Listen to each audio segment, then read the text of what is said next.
जय गुरु जी संगत जी। Divine love for Guru ji channel को सब्सक्राइब कीजिए एंड बेल आइकन को प्रेस कीजिए ताकि आपको लेटेस्ट सत्संग की वीडियोस के अपडेट्स आपको मिल सके। एंड प्लीज वीडियोस को भी लाइक कीजिए। जय गुरु जी।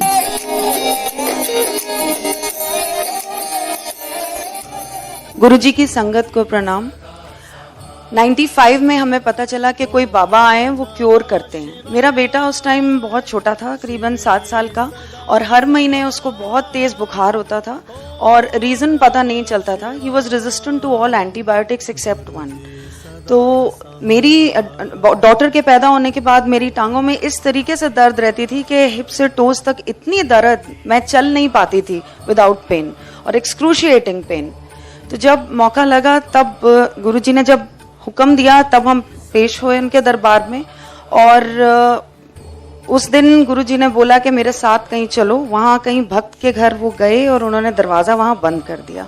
मैं वहाँ खड़ी रह गई और सोचा कि यहाँ तो बारी आएगी नहीं। उस दिन इतना भी पता चला कि गुरुजी के दरबार में कोई आज का आया और कोई करीबन 30-40 साल पहले का आया, कोई उसमें कोई अंतर नहीं है। Everybody is equal in Guruji's eyes. तो मैं हड़बड़ा के उस दिन जब बैठ गई, एकदम से गुरुजी आए और उन्होंने इशारा करा कि खड़ी हो। मैं खड़ी हुई तो मेरे को कहते हैं 10। मैंने कहा जी मेरा मुंडा। कहते हैं उदी छड़, तू अपनी 10, तेनू की प्रॉब्लम है। मैं कहा जी मेरी टंगा बहुत दर्द कर दिया ने। कहते हैं आज तो बाद नहीं होएंगी। इतनी देर इतने बैठी रही, दर्द हुई। मैं सडनली रियलाइज करा कि मैं कब जमीन पे चौंकड़ी मार के बैठ गई, जो कि मैं बैठ भी नहीं सकती थी विदाउट पेन। मेरे को खुद ही नहीं पता चला कि मैं कब बैठ गई। वो दिन है और आज का दिन है, वो दर्द कभी लौट के नहीं आई। फिर उन्होंने बोला मुंडे दा 10। मैंने उनको कोई डिटेल्स नहीं दी, सिर्फ इतना बोला गला खराब रहता है। कहते सोने दा ओम पिना दे तो चौल छड़ दो। मैं क्या गुरु जी जॉइंट फैमिली है। अच्छा फिर तू, तेरा घर वाला, तेरे दोनों बच्चे उम्र भर चौल या चौरली कोई बनी कोई चीज ना खाओगे ना वरतोगे। दिल में मेरे एकदम से एक ख्याल आया कि इतने छोटे बच्चे को अब गोल्ड चेन पहना के मैं ओम पहनाऊं। तो एकदम हंस के मुझे कहते हैं पीले धागे विच पहना दें। फिर that day I just thought कि he can read minds, but I wasn't sure. I went to thank him in Jalandhar. तो वहां पे उन्होंने हुक्म दिया कि रात को वापस दिल्ली नहीं जाना, अपनी बहन के घर जाओ लुधियाना, वहां पे रहो और कल फिर आओ। मैंने एक चाय प्रसाद सर्व कर रहे थे, उनको पूछा कि दरबार किस समय खुलता है। उन्होंने बोला दरबार तो 10 बजे खोल देते हैं सुबह, गुरुजी अपनी सीट पे 11 बजे आते हैं। अगले दिन हम 11 बजे पहुंचे, वहां कोई नहीं था मंदिर में। गुरुजी पूरे अपने चोले में सिंहासन पे बैठे हुए। मैं अंदर आई तो मुझे कहते हैं aunty you are late, what were you doing all this while. 2 आलू they wait I tell you. 2 आलू दे परौंठे खादे, 1 कटोरी दही दे नाल, आधा ग्लास पानी पीता, टेबल ते रखिया, टॉयलेट गई। उस तो बाद भैन दे पिछे वाले कमरे विच तेरा काला सूटकेस पिया सी, तो कुड़ी दी ड्रेस चेंज कीती, तेनू पसंद नहीं आई सी अपनी कुड़ी दी ड्रेस। फिर तू सारे कमरियां विच जाके सबनू कलैक्ट किता, टेबल ते जो आधा ग्लास छड्डिया सी ओ पानी पीता, फिर टॉयलेट गई। उस तो बाद गड्डी विच बैठ के पूरा 1 घंटा लेट आ रही है, गुरुआं नू वेट नहीं कराईदा। आई वाज सो डमस्ट्रक कि एक सीक्वेंस मैं शायद कभी आगे पीछे कर जाऊं, लेकिन गुरुजी ने उस दिन सीक्वेंस बिल्कुल ठीक दिया। हमें लंगर सर्व किया और उस टाइम महत्व नहीं पता था लंगर का। इतनी सारी रोटियां थी, so I was very very thin that time. I used to have 1 roti. I picked up all the rotis and I said excuse me but I have only 1।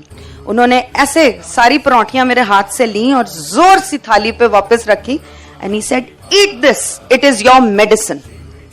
उस टाइम के बाद मैंने गुरुजी को बताया कि मेरा हीमोग्लोबिन नीचे जा रहा था। मैंने कहा गुरुजी 8 हैगा। कहते 8 नहीं 6 है। कोई ना फिक्र ना कर, 12 हो जाओ। मैं मुड़ी और मेरी पीठ पे जोर से उन्होंने एक ठाकी मारी। 1 महीने बाद मैंने चेक कराया, इट वाज 11.6। इससे पहले मेरी लाइफ में इतना कभी नहीं हुआ था हीमोग्लोबिन। गुरुजी ने मुझे बोला जे मैं तेनू दसांगा तेनू की है, तेरे पैरों तले जमीन खिसक जाएगी।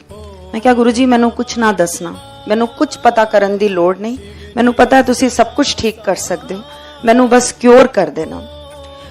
मेरे को 5 साल गुरुजी ने 9 दर्शन का हुक्म दिया। संगत का महत्व भी उन्होंने बताया। मेरे हस्बैंड ने उनसे पूछा कि गुरुजी आप बार बार ये क्यों बोलते हो कि तू खड़ के सुना, मैं तेरे वास्ते की कल्याण किता है। उस टाइम हम नए थे तो ये थोड़ी सी हिम्मत पता नहीं कहां से आ गई। ही सेड जब एक जना बोलता है दूसरा जना सुनता है, मैं कोई प्रवचन नहीं करदा, मेरे ब्लैसिंग देने दे बड़े तरीके ने, ਉਹਦੇ ਵਿੱਚ ਇੱਕ ਇਹ तरीका भी है, जो बोलता है ਉਹਦਾ भला, जो सुनता है ਉਹਦਾ भी भला।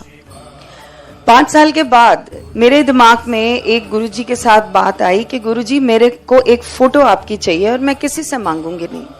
गुरुजी के बारे में कभी भी मीडिया में देना अलाउड नहीं है, चाहे वो न्यूज़पेपर हो चाहे वो टेलीविजन हो।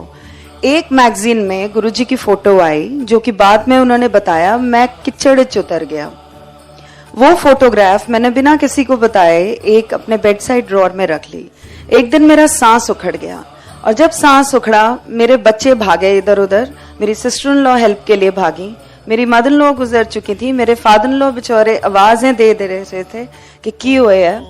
जब सब इधर उधर भागे तो मैंने वो फोटोग्राफ निकाली और आई सेड गुरुजी मैनू साह नहीं आ रहा। And I felt a strange sensation at the back of my neck and I felt कि किसी ने मेरे लंग्स खोले और मुझे सांस आया। फिर भी मुझे हॉस्पिटल ले जाया गया और वहाँ ऑक्सीजन मास्क मेरे नाक पे लगा हुआ था। तो मैंने इशारे से नर्स को पूछा मैं कहाँ हूँ। She said ICCU। दिमाग में आया कि जब मेरा अंत आया, ना मेरा घरवाला कम आया, ना मेरे माँ-प्यो, ना मेरे बच्चे, ना कोई और, सिर्फ मेरा गुरु कम आया। क्योंकि मैंने सबको फोन घुमाए थे और सिर्फ इतना बोला था मुझे सांस नहीं आ रहा। और गुरुजी ने मुझे बहुत साल पहले एक बात बोली थी कि जब इंसान का अंत आता है तो कोई घर वाला काम नहीं आता, सिर्फ गुरु काम आता है, वो ही गति देता है। गुरु ही है जो अपनी कमाई में से तुम्हें आगे जीवन दान दे सकता है और ये शक्ति गुरुजी में है। उसके बाद जब मैं वापस आई संगत में तो मैं लाइन में खड़ी थी और गुरुजी सबको प्रसाद बांट रहे थे। जब मेरी बारी आई, 5 साल मेरा कोई कांटेक्ट नहीं था उनसे। He just saw me and he said क्यों फिर, ना घरवाला काम आया, ना माँ प्यो, ना बच्चे, ना कोई और, गुरु काम आया, ले तेरी सेकंड लाइफ ऐश कर। Going back to many years back, मैं जमीन पे ऐसे ही बैठी थी तो गुरुजी ने मेरे को बोला तेनू मना किता सी कि स्कूल विच तू जॉब लेती है, तेनू मना किता सी, पढ़ाना नहीं है, तू अपना स्कूल खोलेंगी। तो मैं उस टाइम सोच रही कि मेरी छोटी सी बेटी और इसकी एडमिशन मैंने उस स्कूल में करानी है। अब तो गई एडमिशन, क्योंकि आई कैन नॉट लीव, मेरी बेटी को एडमिशन कौन देगा। तो एकदम से मेरे पास से गुजरे, मेरे को कहते हैं अच्छा चल 1 साल पढ़ा लें फिर छड़ दें। Again he red my mind.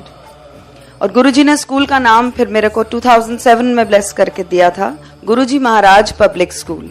वो मेरा फ्यूचर है, लेकिन गुरुजी ने मेरी झोली में डाला। सो अब मेरे दिमाग में वो इफ एंड बट नहीं है जो पहले जरूर उठते थे। मेरी मदर डायबिटिक थी और मैंने गुरुजी को एक दिन बताया कि वो जलंधर नहीं आती। तो कहते हैं मैं कद कहना कि वो आए, फैमिली दा एक मैंबर भी जे आ जाए तो फैमिली दा पूरी फैमिली दा कल्याण हो जाता है। उन्होंने क्या घर बैठे, ओदा घर बैठे ही मैं कल्याण करना है। मेरी मदर बहुत साल बिल्कुल हेल एंड हार्टी रही, ना उनको कोई तकलीफ हुई।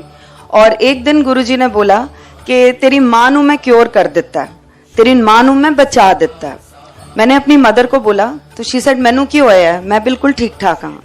उनको फिर भी हम लेकर आए, उन्होंने अपना लंगर खाया। अगले 1 हफ्ते में उनको एक रिपोर्ट आई, suspected tuberculosis of the small intestine and rectum colon cancer. फिर उन्होंने लंगर खाया और उसके बाद हॉस्पिटल में एक रिपोर्ट उनकी बिल्कुल ठीक आई। गुरुजी ने उनको बोला जा अपनी डायबिटीज ठीक करा ले। जब वो अपनी डायबिटीज टेस्ट करा ले, जब वो डायबिटीज चेक कराने गई तो एक रिपोर्ट आई जिसमें 130 160 था। मेरी मदर को हमेशा 280 260 से नीचे कभी रिपोर्ट नहीं आई थी। उन्होंने दोबारा टेस्ट कराया और नीचे आई 99 113। मेरे फादर का लिम्फोमा था जो कि 16 साल पहले डॉक्टर्स ने 3 महीने दिए थे हॉस्पिटल में जिंदा रहने के लिए। और मेरे फादर के लिए हम गुरुजी के पास गए कि उनको बोलेंगे, लेकिन हम बिना बोले वापस आ गए। 1 हफ्ते बाद गुरुजी ने ऐसे ही कहीं संगत में हमें लेके गए और वहां मुझे बताया कि तेरे प्यो दा कैंसर मैं ठीक कर देता है। हमने तो मुंह से शब्द निकाला भी नहीं था। रिपोर्टें नेगेटिव आनी शुरू हो गई और उसके बाद मेरे फादर की मेमोरी लॉस हो गई।